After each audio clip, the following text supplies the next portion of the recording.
My name is Chloe Bennett, and I'm 34 years old.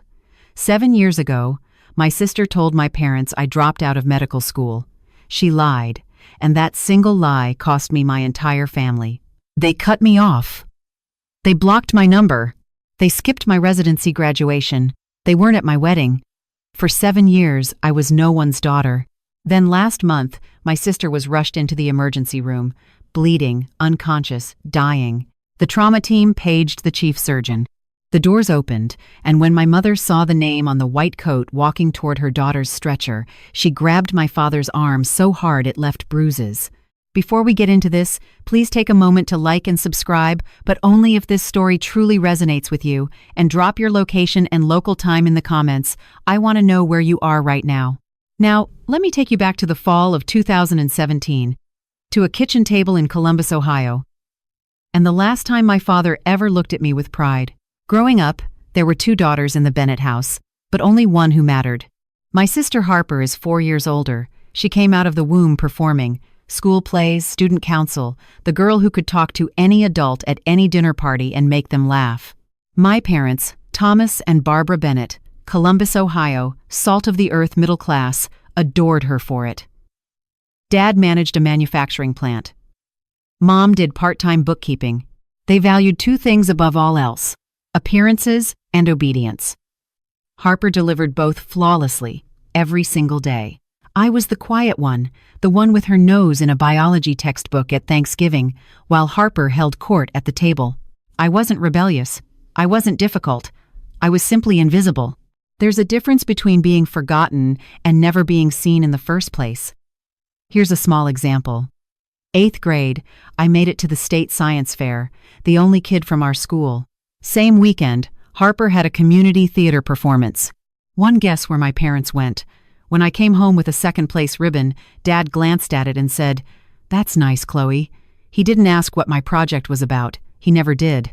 I told myself it didn't hurt. I told myself I didn't need the attention.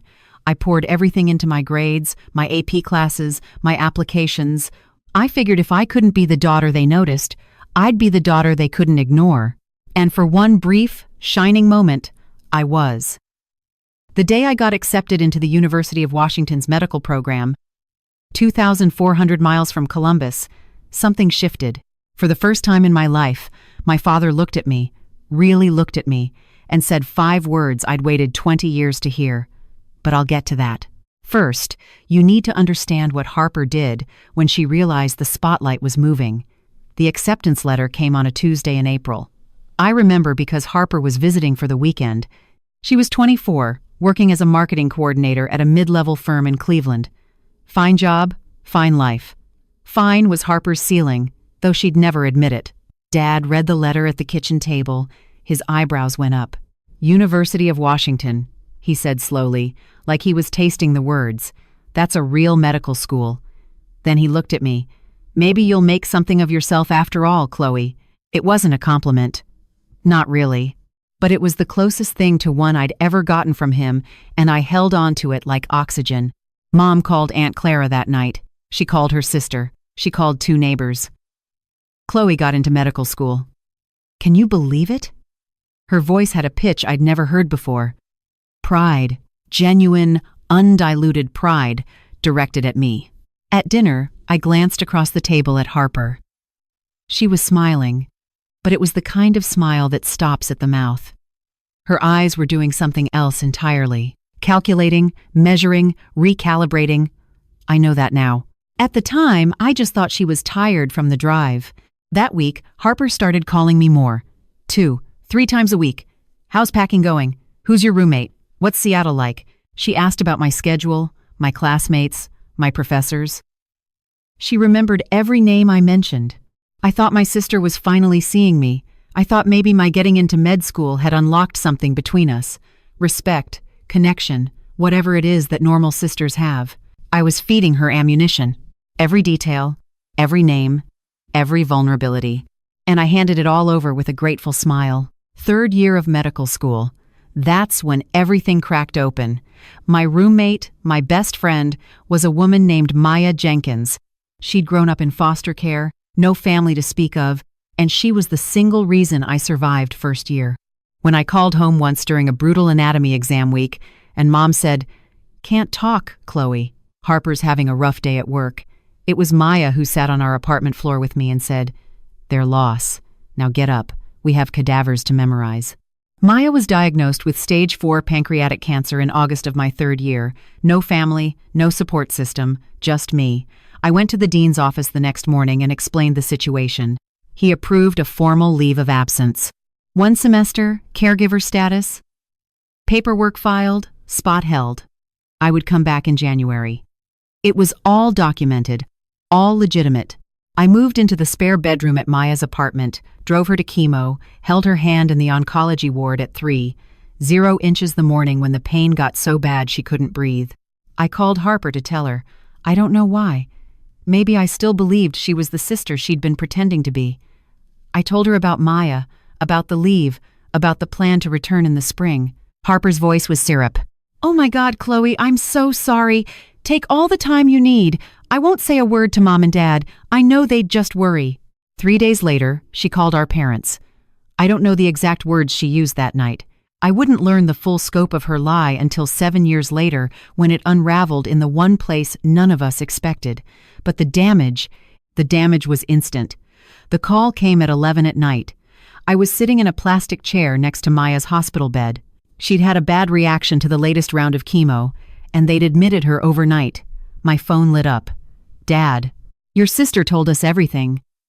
His voice was flat, arctic, the dropping out, the boyfriend, all of it. "Dad, don't." Harper showed us the messages. She showed us proof. I pressed my hand against the wall to steady myself. "What messages? What proof?" "Dad, I'm sitting in a hospital right now. I'm taking care of my friend." Harper said you'd say exactly that. A pause. She said you'd have a story ready. My mother got on the line. Her voice was shaking. "How could you lie to us for a whole year, Chloe?" "Mom, please listen to me. I filed a leave of absence. I can show you the paperwork. I can give you the dean's number." "Enough." Dad again. "Don't call this house until you're ready to tell the truth. You've embarrassed this family enough." The line went dead. I sat on that hospital floor for 20 minutes. Maya's IV beeped on the other side of the curtain. My phone screen still showed the call duration. 4 minutes and 12 seconds. That's how long it took my parents to erase me. 20 minutes later, a text from Harper. "I'm sorry, Chloe. I had to tell them. I couldn't keep your secret anymore." She wasn't sorry. She just executed the most precise strike of her life, and she'd done it with a broken heart emoji as a signature. I was 2,400 miles from Columbus. I had $52 in my checking account, and I had just become no one's daughter. I tried. I need you to know that. I tried everything I could from 2,400 miles away, with no money and a dying friend in the next room. Over the next 7 days, I called my parents 15 times. The first 3 went to voicemail. By the 4th, Dad's number was blocked. Mom blocked me 2 days later. I sent 2 emails, one short, one long. The long one had my leave of absence paperwork attached as a PDF. I included the dean's direct phone number. I included Maya's oncologist's name. I gave them every piece of evidence a reasonable person would need. Neither email got a response. I wrote a handwritten letter, mailed it priority from Seattle. 5 days later, it came back. Returned to sender. Unopened. I recognized my mother's handwriting on the envelope. I called Aunt Clara, Dad's younger sister, the only person in our family who'd ever treated me like I mattered equally. Clara called Dad that same evening. I know, because she called me back 40 minutes later, voice heavy. "He told me to stay out of it, sweetheart," he said. "You've made your bed." Clara tried to tell him about the leave of absence. Dad hung up on her. 7 days, 15 calls, 2 emails, 1 letter, 1 intermediary. All of it. Every single attempt rejected, blocked, or returned. And here's what sealed it. This wasn't new. This was the pattern of my entire life, compressed into its most brutal form. Every science fair they skipped, every recital they forgot, every time Harper's version of events was accepted without question while mine was dismissed. This was just the final, loudest iteration. On the 8th day, I stopped calling. Not because I gave up, but because I realized they had chosen a long time ago. Harper just gave them permission to stop pretending. Maya died on a Sunday morning in December. Quiet. Just the beep of the monitor going flat and the pale winter light through the hospice window. I was the only one in the room. No one from my family called.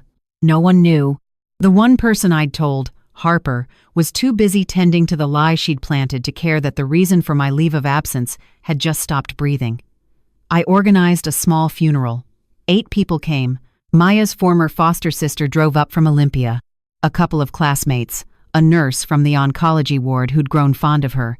I stood at the front of a chapel that could hold 60 and read a eulogy to rows of empty pews. I didn't cry. Not because I wasn't broken, but because I'd been crying for 3 months straight, and there was nothing left. That night, I sat alone in Maya's apartment. Our apartment. Her coffee mug was still on the counter. Her jacket still hung by the door. I opened my laptop and stared at the application to re-enroll for the spring semester. Then I found it, tucked inside Maya's copy of Grey's Anatomy, our running joke. She'd bookmarked the chapter on the pancreas with a yellow sticky note that said, "Rude." Her handwriting, shaky but deliberate. "Finish what you started, Chloe. Become the doctor I know you are, and don't you dare let anyone, especially your own blood, tell you who you are." She'd written it weeks before she died.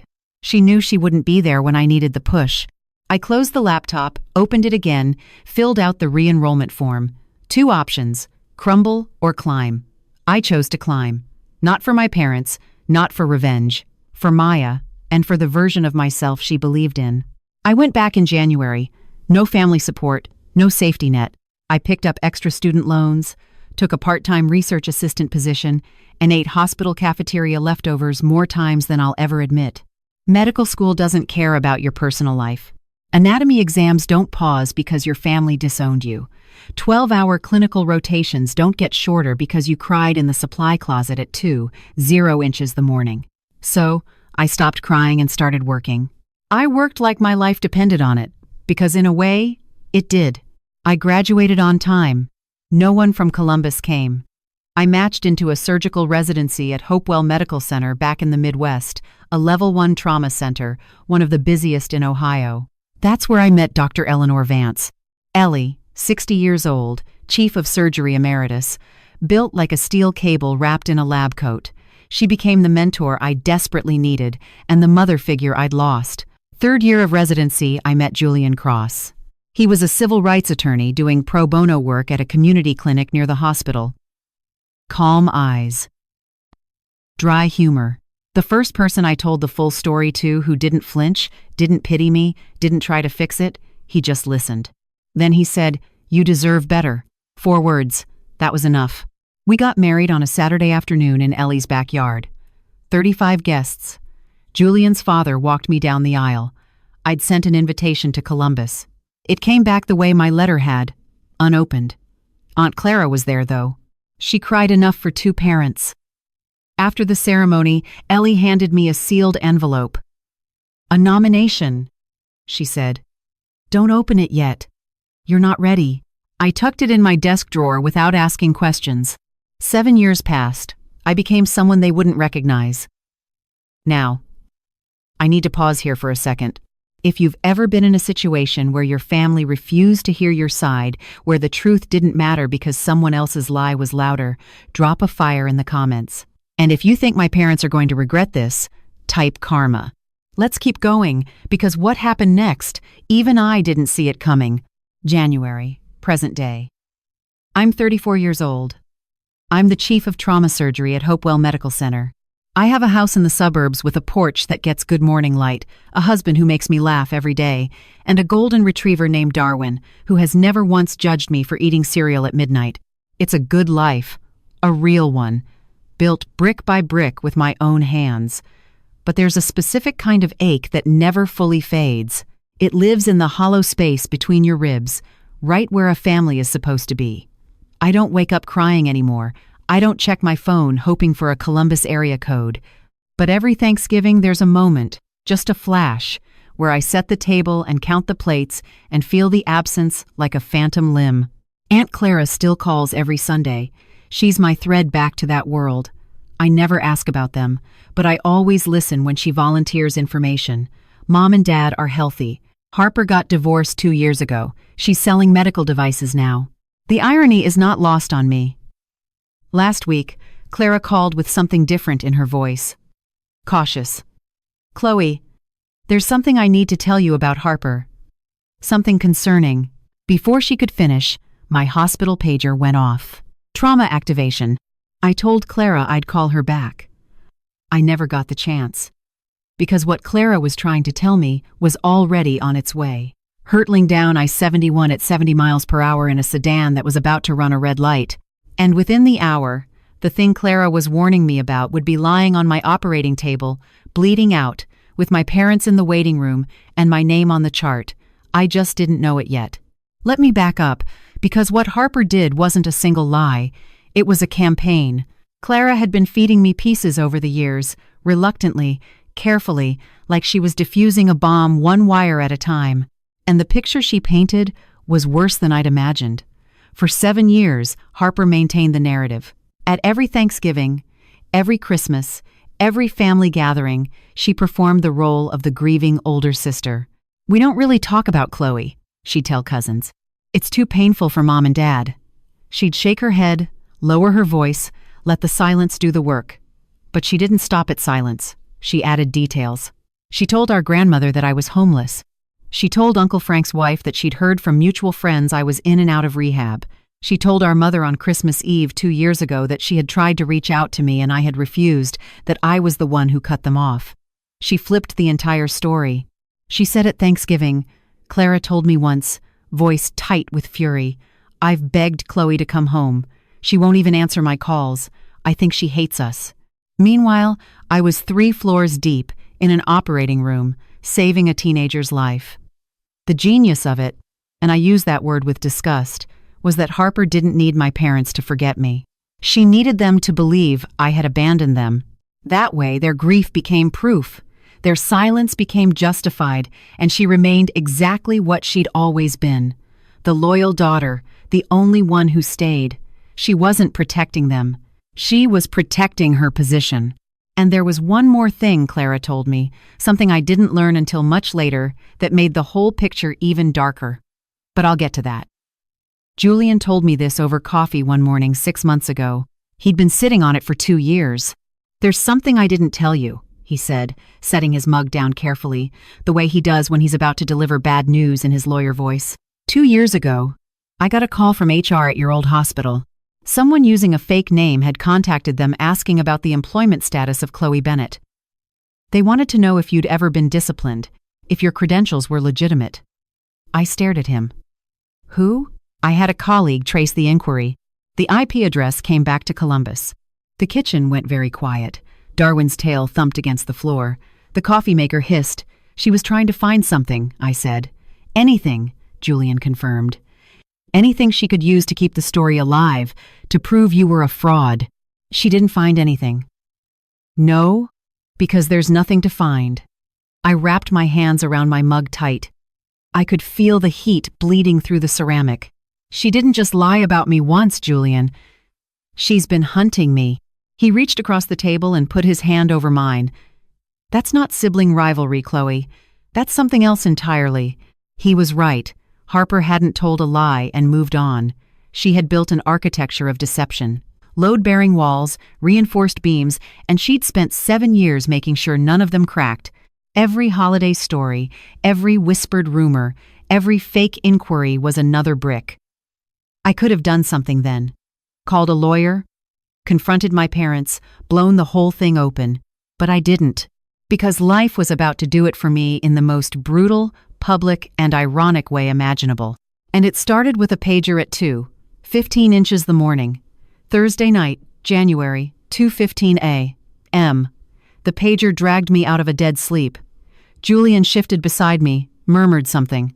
Darwin lifted his head from the foot of the bed. The screen glowed in the dark. Level 1 trauma. MVC. Single female. 38. Blunt abdominal trauma. Hemodynamically unstable. ETA. 8 minutes. I was dressed in 4 minutes. Driving in 6.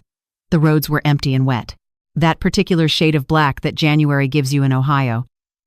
I ran through the case in my head the way I always do. mechanism of injury, probable organ involvement, surgical options, motor vehicle collision, blunt abdominal trauma, unstable vitals, likely splenic rupture, possible liver laceration. I'd done this surgery 100 times. I badged in through the ambulance bay entrance and walked straight to the trauma bay.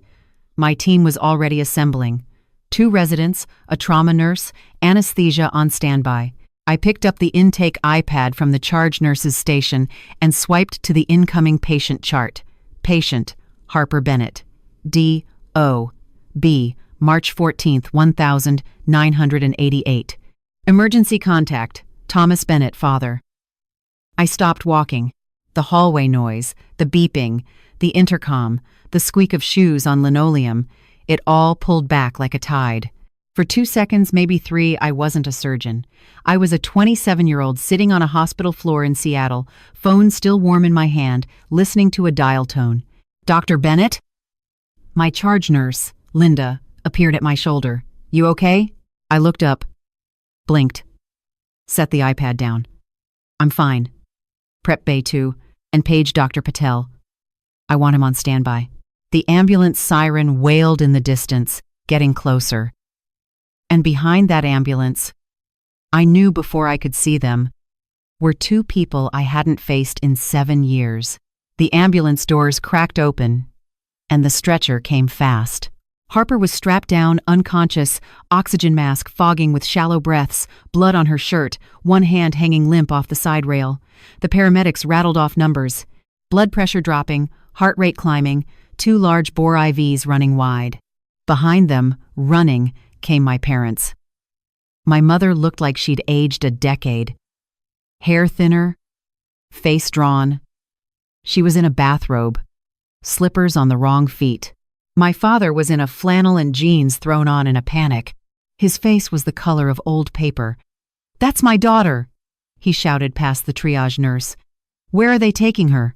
I need to talk to the doctor in charge." The nurse, a woman named Carla I'd worked with for 3 years, put both hands up. "Sir, family needs to wait in the surgical waiting area. The trauma team is already here. The chief is handling this personally." The chief. Dad grabbed Carla's arm. "Get me the chief right now." Carla glanced through the glass partition toward the trauma bay. She looked at me, gowned, gloved, my badge hanging from my scrub top.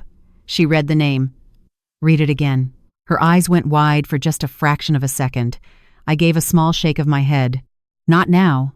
Carla composed herself. "Sir, the chief is prepping for surgery. You'll be updated as soon as possible. Please, the waiting room is this way." My parents were led down the hall. Mom was whispering prayers, hands clasped so tightly her knuckles were white. Dad kept turning back, looking through every window he passed. "She's all we have," he said to no one in particular. "Please, she's all we have. I heard it through the partition glass. Every word. She's all we have." As if I had never existed, I stepped into the scrub room alone. 30 seconds. That's all I allowed myself. I turned on the faucet, let the water run hot over my hands, looked at myself in the stainless steel mirror above the sink, distorted, warped, the way everything felt right now. Scrub cap on, badge visible. The face of a woman who had been surgically removed from her own family tree, now being asked to surgically save the woman who held the saw. Part of me wanted to walk out, call Patel, let someone else carry this, let my parents owe their daughter's life to a stranger, not to me. That would be cleaner, simpler, but there was a woman on that table with a ruptured spleen and what looked like a grade 3 liver laceration. She was losing blood faster than we could replace it. She was going to die in the next 30 to 40 minutes if the best surgeon in this building didn't operate. And the best surgeon in this building was me. I paged Patel directly. "I have a conflict of interest. The patient is a family member. I'm disclosing it now and documenting in the chart. If at any point my judgment is compromised, you take the lead. No questions asked." Patel's voice was steady. "Understood, Chief." I told Linda to note the disclosure in the nursing record. Everything by the book, everything on paper. Then I pulled on fresh gloves, pushed through the OR doors, and looked down at the table. My sister's face, still bruised, the oxygen mask fogging and clearing. She looked smaller than I remembered, thinner. There were worry lines around her eyes that hadn't been there 7 years ago. For 3 seconds, she wasn't the woman who destroyed my life. She was a body on my table. And that was exactly how I needed her to be. Let's go. Scalpel. 3 hours and 40 minutes. That's how long it took to rebuild what the steering column and the red light had torn apart. Ruptured spleen. We took it out. Grade 3 liver laceration. We repaired it with precision sutures, layer by painstaking layer. Internal bleeding from 2 separate mesenteric vessels. Clamped, cauterized, controlled. I didn't speak unless I needed to. Suction, clamp, lap pad, retract. My hands moved the way they've been trained to move. Steady, deliberate, fast when speed mattered, and slow when precision mattered more. The residents watched. They always watched during my cases, and I could feel their attention sharpen when the liver repair got tricky. I didn't falter. I couldn't afford to. At 6:48 a.m., I placed the final closing stitch. Harper's vitals were stable, BP normalized, output clear. She was alive. Dr. Patel, who'd been standing silently in the corner the entire time, pulled his mask down. "Chloe," he said quietly.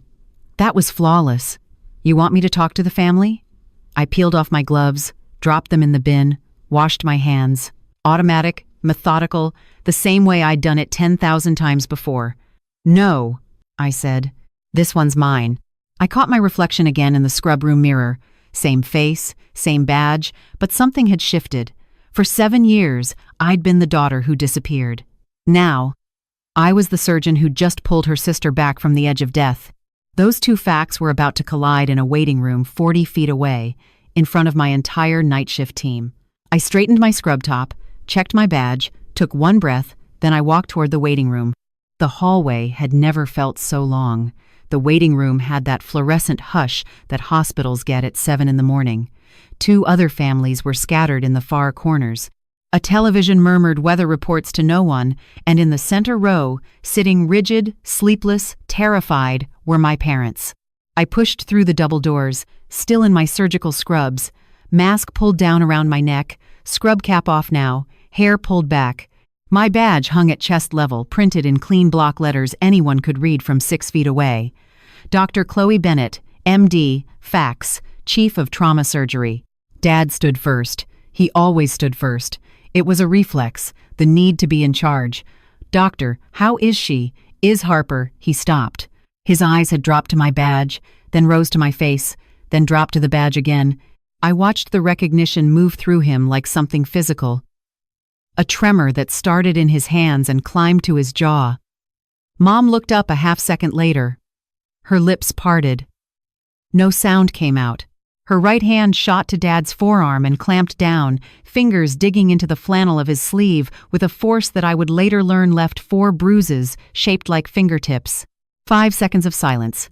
5 seconds that held 7 years. I spoke first. Calm, clinical, the same voice I used to address every family in this room. "Mr. and Mrs. Bennett, I'm Dr. Bennett, Chief of Trauma Surgery. Your daughter, Harper, sustained a ruptured spleen and a grade 3 liver laceration in the accident. Surgery was successful.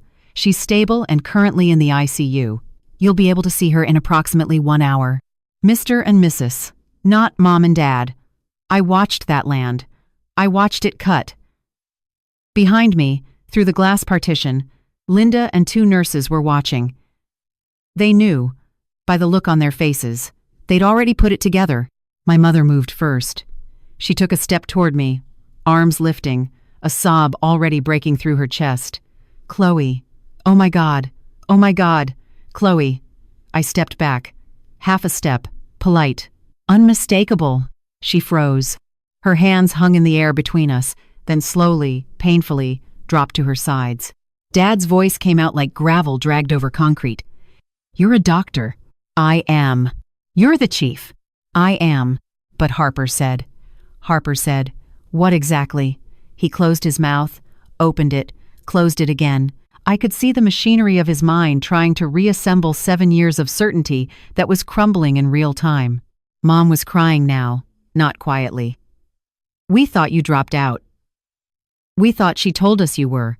She told you I dropped out, that I had a boyfriend with a drug problem, that I was homeless, that I refused to contact you. I kept my voice level, no shaking, no tears. I had rehearsed this moment 1,000 times in the shower, in the car, in the dark before sleep. I never thought it would happen in surgical scrubs under fluorescent lights. None of it was true. Not a single word. Through the glass behind me, I could see Carla press a hand to her mouth. A resident, Dr. Kimura, second year, looked away, jaw tight. Linda set down her clipboard and stared. Dad tried to redirect. Old instinct. This isn't the time or place, Chloe. Your sister is in the ICU. I know. I just spent 3 hours and 40 minutes making sure she survives. So yes, Dad, I'm aware of where she is. He had nothing. For the first time in my life, my father, a man who had never been at a loss for a decree, had absolutely nothing. The silence was doing the work I never could. 7 years of blocked calls, returned letters, ignored emails. None of it had made a dent. But standing here alive and accomplished and wearing the proof on my chest, that was louder than anything I could have written in a letter. Mom reached for the back of a chair to steady herself. The letters, she whispered. You said you sent letters. 2 emails with my leave of absence paperwork attached. 1 handwritten letter mailed priority. You sent it back unopened. I recognized your handwriting on the envelope. She pressed her fist against her mouth. Dad stared at the floor. I called 15 times in 7 days. I asked Aunt Clara to talk to you. You told her to stay out of it. I wasn't accusing. I was reciting. These were facts. And facts don't need volume. Then Linda appeared at the door. She didn't know the full story. Not yet. But she had hospital business. Dr. Bennett, I'm sorry to interrupt. The board chair saw the overnight trauma log. He asked me to pass along. The Physician of the Year Selection Committee sends their congratulations on tonight's surgical outcome. Linda said it the way she'd say anything routine. She had no idea she'd just detonated a second bomb. Mom looked at me, eyes swollen, mascara gone, bathrobe still on. Physician of the Year. It's an internal recognition. It's nothing. I turned to Linda. Thank you. I need to check post-op vitals. Excuse me. I walked toward the ICU corridor, measured steps, spine straight. I didn't look back, but I heard my mother's voice behind me, small and ruined. Thomas, what have we done? And I heard something I'd never heard before. My father saying nothing. Because silence, for the first time, was the only honest thing he had left. 4 hours later, ICU, room 6, monitor beeping in rhythm, morning light angling through the blinds. I walked in for the standard post-op assessment. Vitals, drainage output, wound check. Routine. Except nothing about this was routine. Harper's eyes were open. Glassy. Unfocused from the anesthesia. But open. She blinked at the ceiling. Blinked at the IV pole. Then her gaze tracked sideways to me. She squinted. Read my badge. Read it again. The color drained from her face in a way I've seen before, but only in patients who've just been told their prognosis is bad. Chloe. Her voice was sandpaper. Good morning, Harper. I'm your attending surgeon. You sustained a ruptured spleen and a grade 3 liver laceration from the accident. Surgery went well. You're going to make a full recovery. You're a doctor. Not a question. A reckoning. I'm the chief of this department. Have been for 2 years. I watched it happen. The same spectrum Dad had gone through, but slower, because Harper was processing it through a morphine drip and what I suspect was dawning terror. Confusion first, then disbelief, then fear, and then there it was. The expression I'd seen my whole life, the quick flicker behind the eyes. Calculation. Even now, lying in a hospital bed with my sutures holding her liver together, Harper was trying to figure out how to spin this. Chloe. Listen. I can explain. You don't need to explain anything to me. I nodded toward the glass door where 2 figures stood in the hallway watching. Faces wrecked, eyes red. You need to explain it to them. I updated her chart, checked the drain, left without another word. I didn't stay to hear what happened next, but the entire ICU floor heard it. Harper's room wasn't soundproof, and neither was the truth. Okay, I have to stop here for a second. What do you think Harper told my parents when they walked into that ICU room? Option A. She finally tells the truth. Option B. She doubles down on the lie. Option C.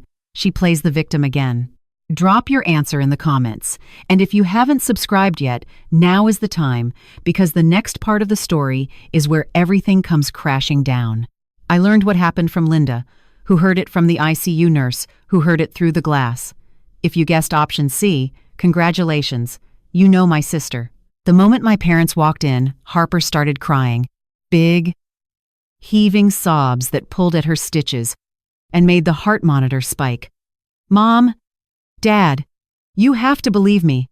I never meant for it to go this far. I was scared for her. Dad stood at the foot of the bed. His voice was barely controlled. Harper, Chloe is a surgeon. She's the chief of trauma surgery at this hospital. I didn't know that. She said she sent letters, emails. She called 15 times. She asked Clara to intervene. Mom's voice was flat, hollow. Is that true? She's exaggerating.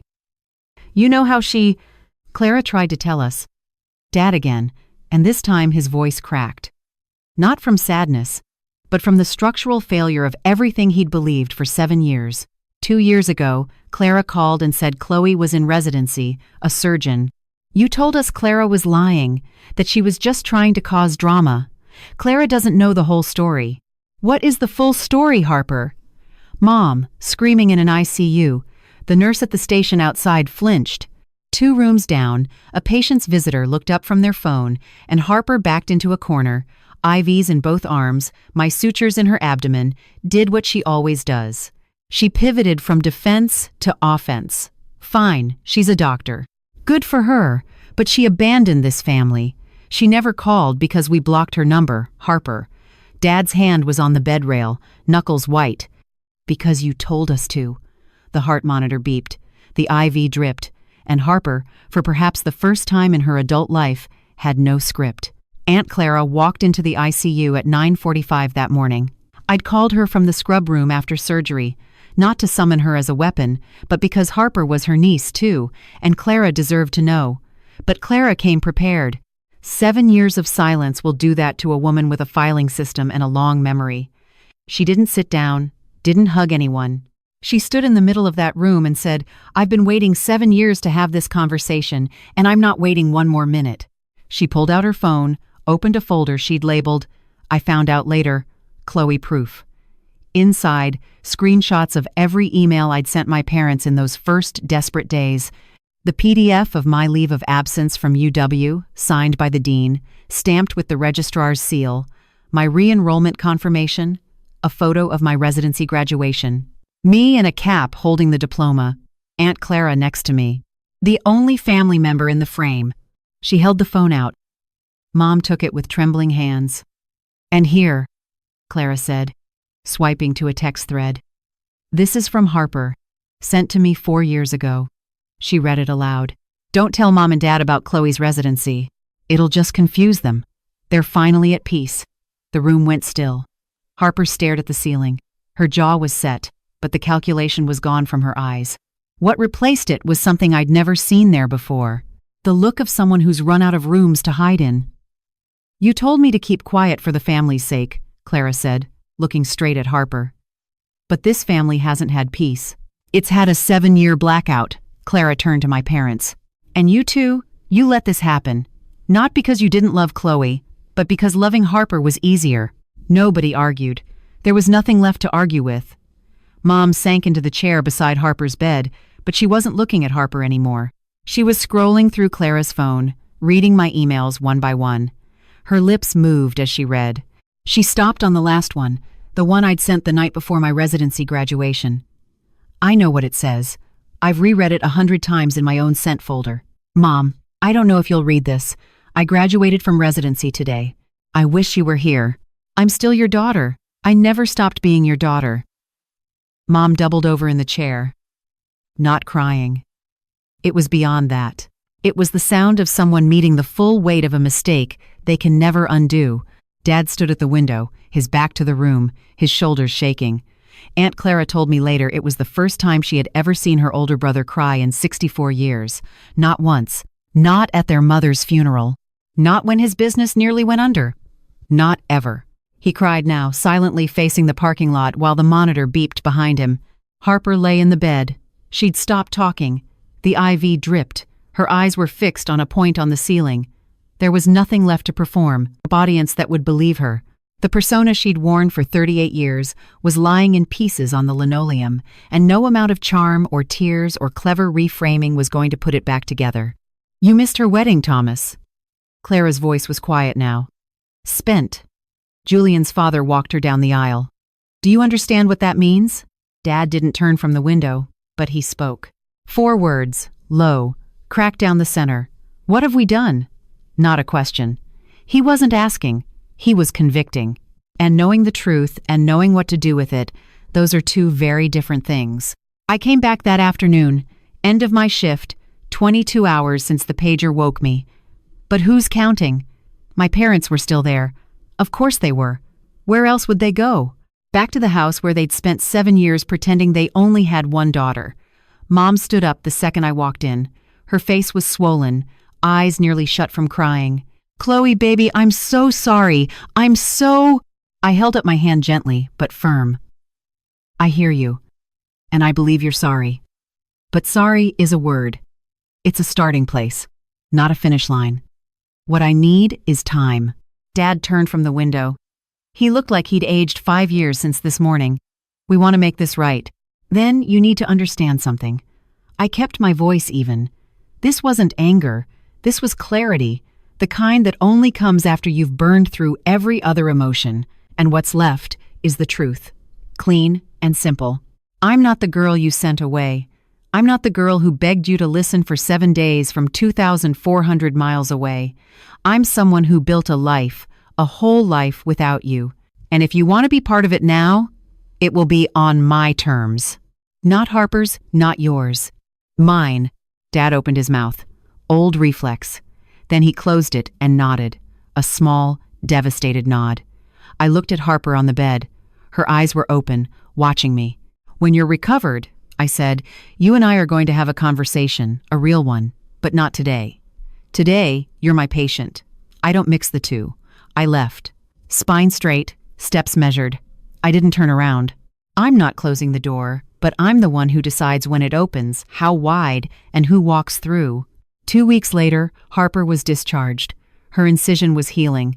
The rest of her, not so much. I chose the location, a coffee shop in Upper Arlington, halfway between her apartment and my house. Neutral ground. Julian came, but sat at a separate table near the window, pretending to read briefs. He wasn't pretending. Harper walked in looking like someone who'd been hollowed out. She'd lost weight. Surgery plus not eating will do that. And the confidence she usually wore like cologne was gone. For the first time in my memory, my older sister looked exactly her age. She sat down, wrapped her hands around a cup she didn't drink from, stared at the table. I didn't do preamble. I'm not going to yell at you. I'm not going to list every lie. You know what you did. What I want to know is why. Silence. Long enough that the barista called someone's name and it echoed off the walls. Then, quiet. Because you were going to be everything I wasn't, and I couldn't handle it. I let that sit. That's honest. First honest thing you've said to me in 10 years. I'm sorry, Chloe. I know you are. But sorry doesn't give me back the years. Sorry doesn't put Dad at my wedding. Sorry doesn't unend that box Mom shipped back to me. My high school graduation things returned like I was dead to her. She looked away. Her eyes were wet. Real tears. I know the difference now. Then she said something I wasn't expecting. I also called your medical school twice. I tried to get them to revoke your leave of absence. I told them you'd fabricated the caregiver documents. The coffee shop hummed around us. I stared at her. Your dean wouldn't listen to me. He protected you. He didn't protect me, Harper. He believed the truth. That's not the same thing. I leaned back in my chair, took a breath. This was the part I'd mapped out the night before, sitting on the kitchen floor with Darwin's head in my lap, while Julian reviewed it with me like a closing argument. I'm not cutting you out of my life, I said. But I'm setting conditions. Harper nodded. Small, defeated. You will tell the truth, the full truth, to every family member you lied to. Every aunt, every uncle, every cousin who spent 7 years thinking I was in rehab or living on the street. You will correct every single story. I will, and you'll do it in writing. An email to the family group, all 47 people. Clara will confirm everyone receives it. Another nod. I met with my parents separately the following week. Julian drove me. We sat at their kitchen table, the same table where Dad had read my acceptance letter all those years ago. The same table where Harper had smiled with just her mouth. I'm open to rebuilding, I said, but I need you to go to family counseling, both of you. Not for me, for yourselves. You need to understand why you believed a lie about your own daughter and never once picked up the phone to check. Dad's jaw tightened. We don't do that in this family. That's exactly why we're here, Dad. Mom put her hand on his arm gently. Thomas, please. He looked at her, looked at me. Something behind his eyes cracked. Not open, not yet, but cracked. Fine. I stood to leave, then turned back. One more thing. Julian's father walked me down the aisle. That happened. We can't undo it. But if you want to know your future grandchildren, you start now. Not with grand gestures, with consistency. Apologies expire. Boundaries don't. That's the difference between sentiment and structure. 1 month later, the Physician of the Year Gala. 200 people in the ballroom of the Columbus Marquis Hotel. Surgeons, department heads, hospital administrators, donors, board members, crystal glasses clinking, name tags on lanyards, a string quartet playing something classical that nobody was listening to. I wore a simple black dress. Julian was at a front table looking like he'd been born in a suit. Ellie Vance sat beside him, arms crossed, the faintest smile on her face, the one she reserves for moments she's been engineering for years. The MC stepped to the podium. This year's Physician of the Year, a surgeon whose clinical excellence, composure under pressure, and commitment to her patients have set a new standard for this institution. Dr. Chloe Bennett, Chief of Trauma Surgery. Applause. Standing ovation from the surgical staff who'd seen me work. I walked to the stage. Spotlight warm, podium solid under my hands. I kept it short. 7 years ago, I almost quit. Not because I couldn't do the work, but because I lost the people I thought I needed to keep going. What I learned is that the people you need aren't always the ones you're born to. Sometimes, they're the ones who choose you. I looked at Ellie, at Julian, at my team in the 3rd row. Then I looked at the back of the ballroom, last row. 2 seats Clara had quietly arranged. My parents. Mom in a navy dress she'd probably bought that week, Dad in a tie he clearly hated, both sitting with their hands in their laps, looking up at the stage with expressions I can only describe as grief and pride waging war on the same face. And sometimes, I said, the ones you're born to find their way back. Late, but here. Mom covered her mouth. Dad stood. Applause filled the rest. After the gala, Dad found Julian near the coat check. He stood in front of my husband for a long moment. I owe you an apology. I should have been the one. Julian, gracious to his core, extended his hand. With all due respect, sir, you should have been a lot of things. But we're here now. They shook hands. Dad's eyes were red. He didn't let go right away. Harper sent the email on a Wednesday night. Clara confirmed delivery to all 47 addresses. I didn't read it until the next morning. Julian brought me coffee and set the laptop on the kitchen table without a word. He knows when to give me space. It was 3 paragraphs. No excuses, no flowery language, just the facts laid bare. She had lied about my leaving medical school. She had fabricated evidence. She had maintained the deception for 7 years. She had deliberately prevented our parents from learning the truth. She ended with, Chloe never abandoned this family. I made sure they believed she did. That is entirely on me. The responses came in waves. Uncle Frank's wife called Clara in tears. She'd repeated Harper's rehab story at a book club 2 years ago. Cousin Mark in Denver sent Harper a 1-line reply. I don't know who you are anymore. Our grandmother, Nana Rose, 92, the matriarch who'd stopped asking about me at Thanksgiving because Harper told her it was too painful, called me directly. I'm 92 years old, she said, her voice paper-thin but furious. And I have never been lied to so thoroughly by my own blood. Chloe, forgive an old woman for not seeing it. There's nothing to forgive, Nana. You were lied to. We all were. Nobody organized a boycott of Harper. Nobody sent group texts declaring her dead to them. But the trust she'd stockpiled, the currency she'd been spending for 38 years, was gone. You could feel it in the silence after her email, in the replies that didn't come, in the invitations that quietly stopped arriving. No one punished Harper. They just stopped believing her. And for someone who'd built her entire identity on being believed, that was punishment enough. My parents started counseling in February, a therapist in Upper Arlington named Dr. Eris. Calm, direct, the kind of woman who doesn't let you dodge a question. Mom took to it immediately. She'd been carrying the weight of her passivity like a stone in her coat pocket, and the first time Dr.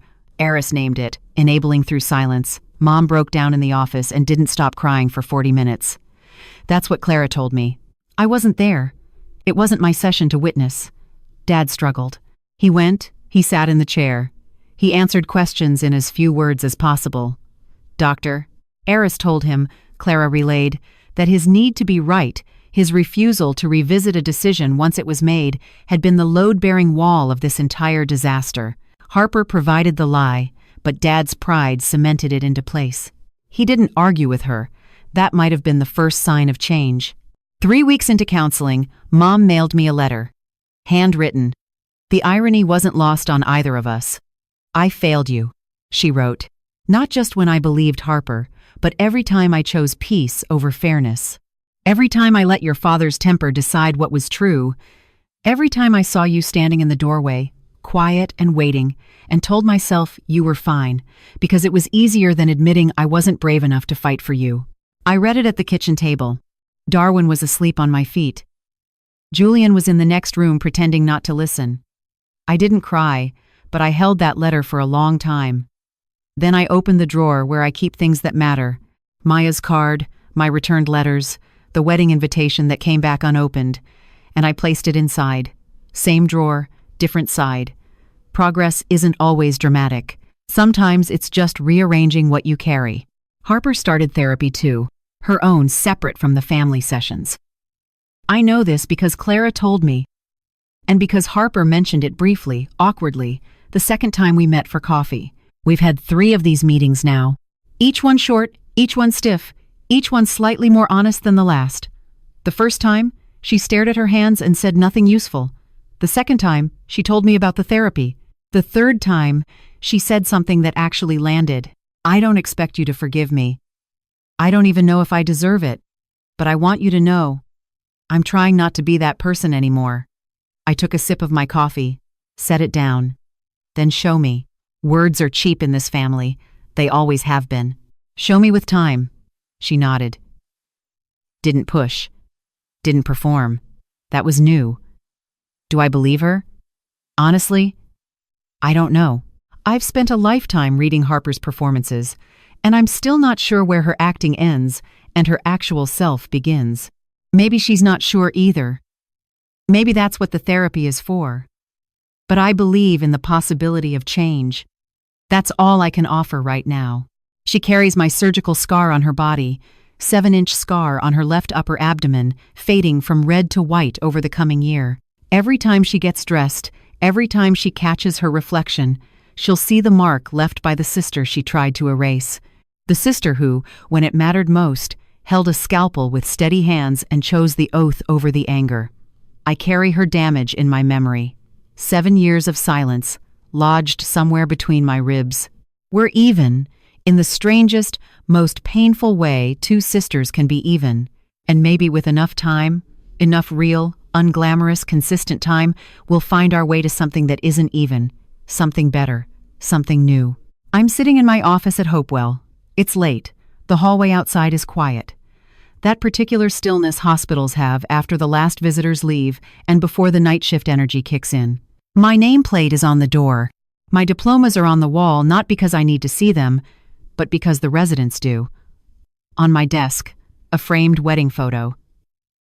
Julian, Ellie, Aunt Clara, 35 guests, a backyard in October light, no parents in the frame, but on the bookshelf next to it, a new photo taken 3 weeks ago. Mom and Dad standing on my front porch, coats on, looking slightly lost.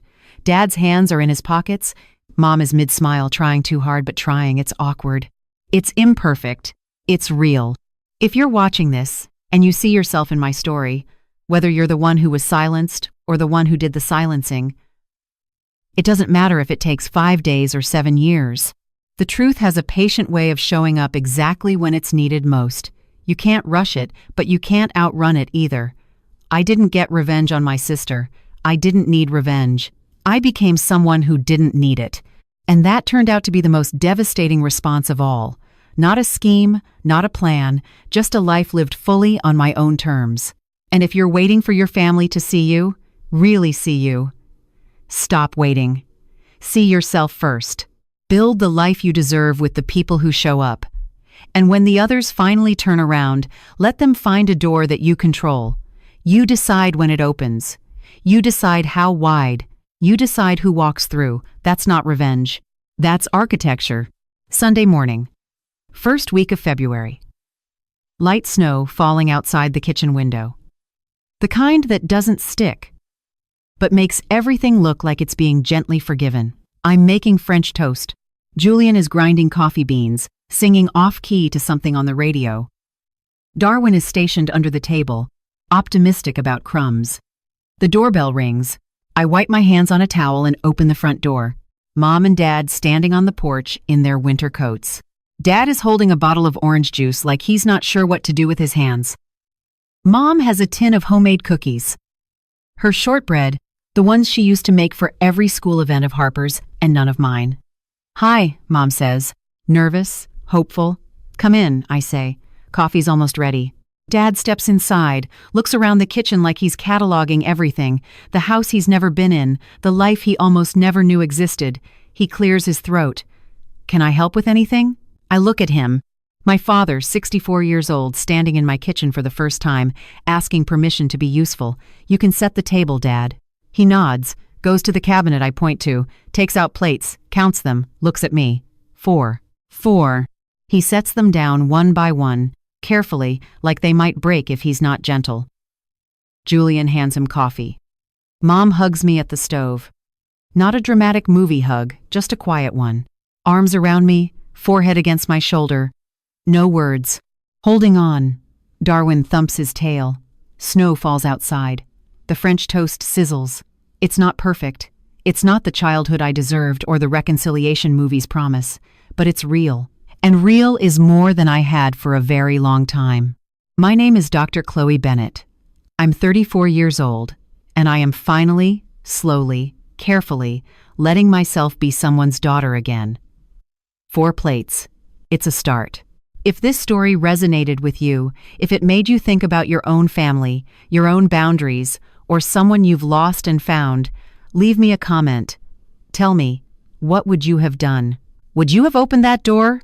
And if you want more stories like this, check the description for one I think you'll love just as much. Thank you for being here. I'll see you next time.